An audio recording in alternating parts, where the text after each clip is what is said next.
And welcome to the Nerdy Agent Podcast Business Tip of the Week. Business tip. We're going to talk about business. We might want to switch this to Nerdy Agent Podcast House Tip of the Week. I call them virtual showings.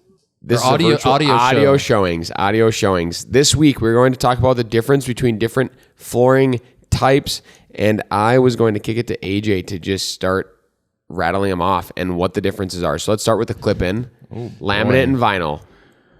Yeah, so laminate was very popular for quite some time there. It's been replaced now by vinyl, but these are floating floors. And again, my biggest tip for people is if the floor vents of the main level, It's a great tip, by the way. The furnace, heating, cooling system, if they're in the floor of the main level, all you have to do is pick up one of those. The grates. Yeah, just the little registers. Yeah, I do this at every showing. You pick it up. If you look at the side profile of the flooring, that's how you can pretty much tell exactly what it is. If it's like mega thin and there's no seams in the floor, that's a sheet vinyl flooring typically. If it looks like a composite wood type material and it's a little bit thicker, that's a laminate. If it looks like a plastic click-in floor, usually a vinyl like an LVP.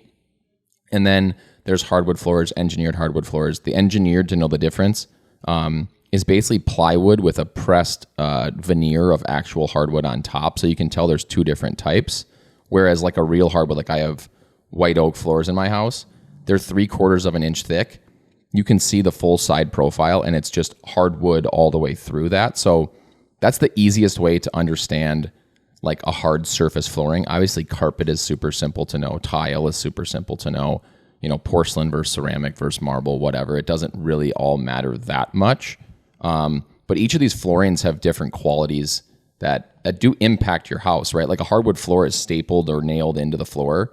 My house, it's a little bit tight from when they installed it. So if we ever get above about 55% humidity on my thermostat, which is definitely something you should focus on, is what your humidity in your house is, because I look like every day.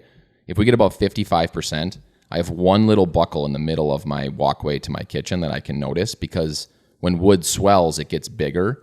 So if it fills up with moisture, it'll get a little bit bigger. In the winter, you'll notice if you have hardwood floors that you'll see some gapping between the boards.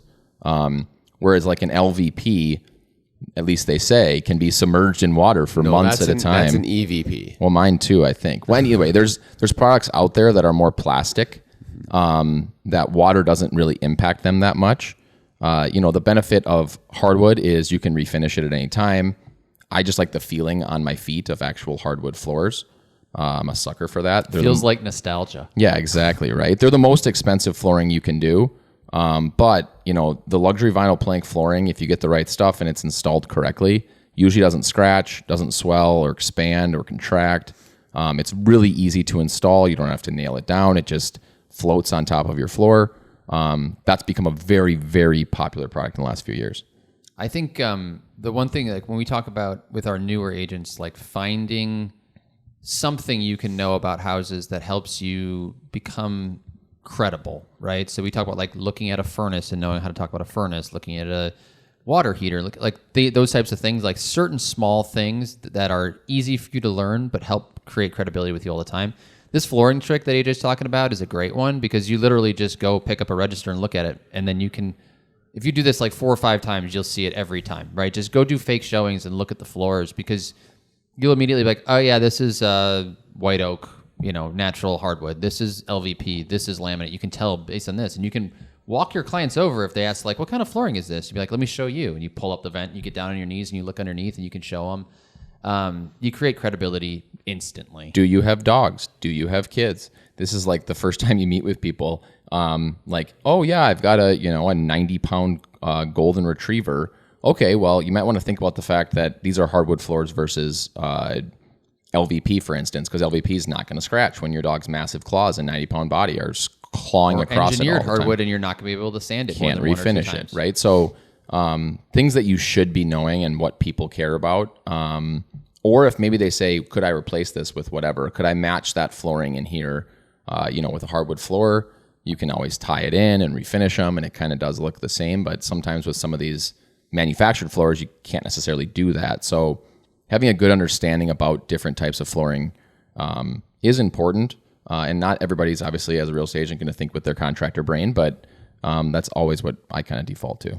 And it's like the first thing that anybody ever sees when you walk into a house. Yeah. You always notice the floors. And it's super easy. You could literally just go to Home Depot, look at the different types of floors. You could Google it, watch videos about it. It's a pretty simple thing to figure out early on.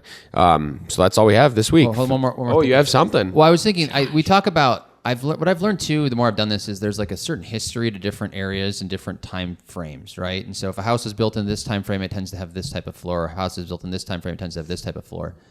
I would learn about from your clients what types of floors they tend to be drawn to, right? So that will impact what you're likely going to see. And you can, once again, create credibility. If you're like, well, if you're looking at houses in the 1950s, they all were built with this type of white oak floor, right? Or red oak. If you're looking for houses that are newer, what you'll find is all of the builders now are using LVP on all of their houses. So if you don't like LVP, just know that that's not really something that they're going to be able to, you're going to be able to find in a brand new If you building. like hardwood instead and you have a check for $20,000 in your pocket. Yeah. Even some of them won't even do it though. Yeah. Yeah. So it's just important to understand that piece of it too, is like, as you think about when communities were built up, what types of years were they built in, what types of floors are going to have, you're going to find consistencies across the board based on those timeframes. And that's all we have this week on the Nerdy Agent Podcast Business Tip of the Week. Business tip. It's the business tip.